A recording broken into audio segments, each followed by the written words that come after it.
Salam, puji Tuhan. Salam sejahtera bagi semua umat Tuhan dimanapun Anda berada yang dapat dijangkau layanan ini.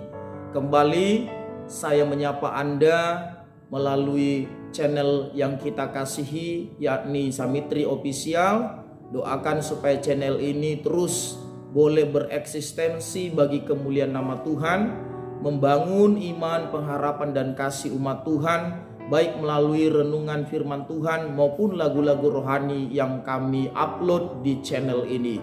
Bagi saudara-saudara yang telah mendukung dengan like, subscribe dan juga memberikan komentar dan juga membagikan channel ini, kami sangat berterima kasih buat dukungannya. Hal itu sangat menyemangati kami. Bagi yang belum, silakan Anda untuk like, share, subscribe channel ini, dan biarlah nama Tuhan yang dipermuliakan. Puji Tuhan saudara.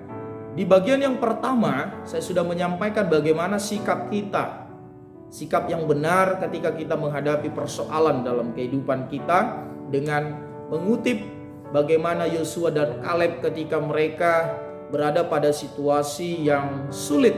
Sulitnya adalah karena orang Israel mulai marah, geram, dan mereka memberontak. Karena laporan dari 10 pengintai itu adalah laporan yang membuat mereka tawar hati. Betul katanya Kanaan itu limpah susu dan madunya, tetapi penduduk Kanaan itu orang-orang enak, orang-orang yang gagah perkasa, sehingga mereka akhirnya tawar hati, nyali mereka ciut. Tapi Yosua dan Kaleb berbeda. Sikap mereka pada waktu itu adalah mereka fokus kepada Allah yang maha besar, sehingga mereka sangat yakin, terlalu yakin bahwasanya penduduk Kanaan itu akan dapat mereka kalahkan. Istilah yang dipakai oleh Yosua dan Kaleb adalah kita akan menelan habis mereka. Hal yang kedua yang menjadi sikap mereka, mereka yakin akan penyertaan Tuhan. Kita sebagai orang percaya harus seperti itu. Kita harus belajar. Kita harus fokus kepada Allah yang maha besar. Dan kita juga harus yakin akan penyertaan Tuhan. Di bagian yang kedua saya telah menyampaikan sikap yang benar ketika menghadapi persoalan adalah bersabar. Sabar dalam kesesakan. Apa yang menjadi dasar kita untuk bersabar? Dasarnya adalah bahwasanya pencobaan-pencobaan yang kita alami tidak akan pernah melebihi kekuatan kita. Dasarnya yang kedua untuk kita bersabar, segala perkara dapat kita tanggung di dalam Dia yang memberikan kekuatan kepada kita. Kemudian dasar yang ketiga untuk bersabar adalah bahwasanya Allah turut bekerja melalui segala sesuatu untuk mendatangkan kebaikan bagi kita, termasuk tentunya melalui situasi pandemi COVID-19 ini. Pada kesempatan ini saya akan menyampaikan kepada kita hal berikutnya, sikap yang harus kita miliki sebagai orang percaya supaya situasi pandemi ini tidak membuat kita pesimis apalagi apatis. Maka saudara, kita harus hidup mengandalkan Tuhan. Kita harus mengandalkan Tuhan. Saya mengutip dari Yeremia pasal yang ke-17 ayat yang ke-7 dan yang ke-8. Di sana dikatakan bahwasanya diberkatilah orang yang mengandalkan Tuhan, yang menaruh harapnya kepada Tuhan. Dia akan seperti pohon yang ditanam di tepi aliran air. Dia akan mengalami hal-hal yang baik. Daunnya tidak akan layu dan dia akan terus berbuah-buah. Saudara yang dikasihi oleh Tuhan, ini adalah kehendak Tuhan bagi kita. Firman ini menjadi sesuatu yang harus kita pandang sebagai kebutuhan utama. Firman Tuhan ini bukanlah suatu wejangan-wejangan seperti yang disampaikan oleh orang-orang tua atau nenek moyang kita. Firman ini adalah ya dan amin. Firman ini tetap berkuasa dahulu, sekarang, sampai selama-lamanya. Kalau Tuhan berkata, diberkati orang yang mengandalkan Tuhan, ini kebenaran. Saya dan Anda yang mengandalkan Tuhan, pasti Tuhan berkati. Nah sekarang, bagaimana wujud, bagaimana implementasi daripada mengandalkan Tuhan ini? Tentu saudara, tidak sulit untuk dipahami.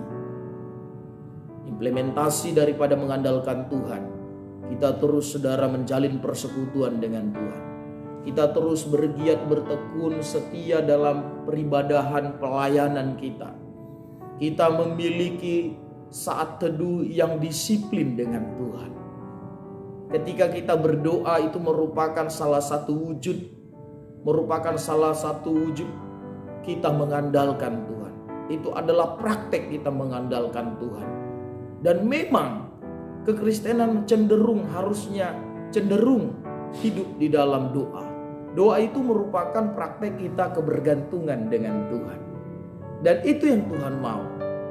Senang atau susah, sakit atau sehat, Tuhan menginginkan kita kebergantungan dengan Dia. Mari saudara-saudara, di tengah-tengah situasi pandemi ini, saudara gak usah panik. Kita gak usah saudara panik dengan situasi ini. Jangan saudaraku khawatir. Jangan pesimis, apalagi sampai kita apatis bahwasanya kita gak akan mengalami berkat di situasi ini. Saya sudah melihat, mengalami secara pribadi di tengah-tengah situasi pandemi COVID-19 ini. Justru saya dalam pelayanan pekerjaan Tuhan ada banyak pengalaman-pengalaman yang baru. Pengalaman-pengalaman yang wah sifatnya, yang kita gak pernah duga justru di situasi pandemi COVID-19 ini. Mari kita sebagai umat Tuhan gak usah bingung, gak usah repot terus mengurusi soal COVID-19. Gak usah saudara kepoin terus soal beritanya. Mari terus saudaraku jalin persekutuan dengan Tuhan. Mari saudara nyalakan terus misbah doanya di rumah-rumah. Andalkan Tuhan. Dia pasti memberkati kita. Walaupun kita gak mengerti dari mana caranya. Bagaimana caranya? Tuhan punya banyak cara untuk memberkati kita. Tuhan punya banyak cara untuk membuka jalan-jalan baru kepada kita. Di situasi pandemi COVID-19 ini saya sudah banyak melihat. Banyak anak-anak Tuhan justru semakin diberkati Tuhan. Semakin diberkati Tuhan di situasi pandemi ini. Ada jalan-jalan baru. Ada ide-ide yang kreatif, yang baru, yang Tuhan taruh di pemikiran-pemikiran anak-anak Tuhan. Mari kita terus andalkan Tuhan, berdoa sungguh-sungguh, tetap setia dalam peribadahan pelayanan kita, tetap menjaga hubungan yang baik dengan Tuhan. Itu adalah wujud, itu adalah implementasi yang konkret kita mengandalkan Tuhan. Tidak khawatir, mengeluh, apalagi bersungut-sungut. Kalau Tuhan berkata diberkati, diberkati saudara. Menariknya, orang yang mengandalkan Tuhan itu bukan sekedar diberkati saudaraku, tetapi dia memiliki kekuatan yang lebih daripada umumnya. Mengapa? Karena ia diibaratkan seperti pohon yang ditanam di tepi aliran air sehingga akar-akarnya merambat kepada sumber air. Saudara, Tuhan itu adalah air kehidupan. Dia adalah sumber air kehidupan. Kalau kita terus mengandalkan Tuhan, hidup mengandalkan Tuhan, itu seperti pohon yang merambatkan akarnya kepada sumber air. Maka saudara, pohon itu akan tetap segar. Betul ada terik, betul ada hujan yang dialami oleh pohon tersebut. Tapi karena akarnya merambat, dia akan tetap segar, kuat. Betul kita akan mengalami banyak persoalan. Pandemi COVID-19 tidak tertuju kepada orang-orang tertentu. Entah percaya atau non percaya pun, sebagai orang di dalam Tuhan atau tidak pun, ikut juga mengalami dampak dari pandemi COVID-19 ini. Tapi percayalah, kita yang mengandalkan Tuhan, kita akan semakin segar iman kita. Kita akan mengalami pengalaman-pengalaman baru di dalam Tuhan. Percaya firman Tuhan. Mari andalkan Tuhan hari ini, besok, dan seterusnya. Dan lihatlah, Allah punya banyak cara memberkati saudara. Jangan khawatir, jangan mengeluh, apalagi bersungut-sungut. Naikkan syukur kepada Tuhan, yakini penyertaannya, andalkan Dia, niscaya saudara pasti diberkati Tuhan. Ada jalan-jalan baru yang dibukakan bagi kita. Terpujilah nama Tuhan. Tetap semangat saudaraku yang dikasihi oleh Tuhan. Andalkan Tuhan. Tetap berdoa, bertekun dalam peribadahannya, pelayanannya. Tetap setia. Walaupun mungkin harus dilakukan secara online, tidak bisa ke gedung gereja di mana Anda berada, Tuhan Maha Hadir. Tuhan Maha Hadir, saudara. Dia berhadirat di mana ada orang-orang yang bersekutu dengannya. Salam sejahtera bagi kita semua. Tuhan Yesus memberkati. Sampai jumpa kembali pada renungan-renungan berikutnya. Salam.